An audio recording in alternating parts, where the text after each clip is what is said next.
Ho cominciato a pubblicare piuttosto presto. Ho pubblicato già, avevo circa 19 anni, ho pubblicato una piccola silloge di poesie che si intitolava Scatola cinese ad incastro. Io provai una fortissima vergogna nel vedere le mie poesie pubblicate eh, e questo mi portò un po' ad abbandonare la scrittura, soprattutto ad abbandonare la poesia.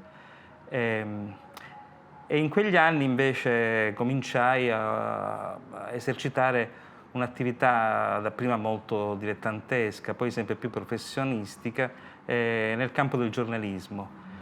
Poi la grande svolta si ebbe quando insieme a degli amici facemmo una rivista che si chiamava Casba ed era una rivista che era nata proprio in opposizione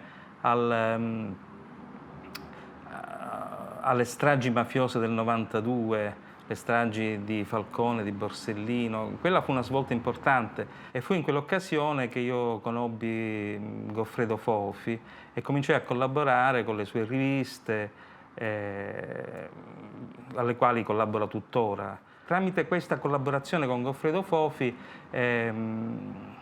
partecipai ad alcune raccolte di racconti, antologie, quindi ripresi in mano la scrittura narrativa, che mi prese sempre di più. Ma il primo romanzo che ho pubblicato, che è un romanzo breve, perché non ho mai scritto romanzi lunghi, si chiamava Cinopolis ed era un racconto fantastico, perché quasi tutti i miei racconti sono racconti fantastici, cioè sono racconti che parlano della realtà e che quindi in un certo senso sono da considerare racconti realistici, ma attraverso il prisma fantastico, attraverso uno stravolgimento che spesso è anche grottesco e spesso ricorre anche alla chiave della parodia.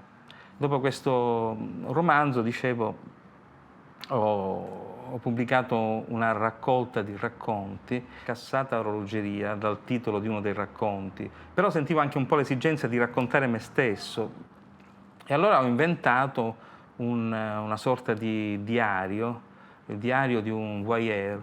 Nella mia versione si chiamava Esercizi di intravisione, ma che venne pubblicato come invece L'uomo che guarda le donne. Esprimeva il mio rapporto con la realtà, un rapporto un po' di chi sta a guardare al di là di una certa soglia, senza attraversarla, e che guarda la realtà, guarda la vita che scorre e che esita a intervenire nella vita. L'ultima è quella che ho fatto ancora con Gaffi, è un romanzo, forse il mio primo romanzo nel vero senso del termine, cioè non un racconto lungo. Il personaggio principale di quest'ultimo romanzo, che si intitola Il sentimento del male, è un biografo di Beethoven che vive per un paradosso, diciamo, la stessa sorte di Beethoven, sta diventando sordo. Nei miei romanzi, nei miei racconti è presente una commistione dei generi tra la narrativa e la saggistica.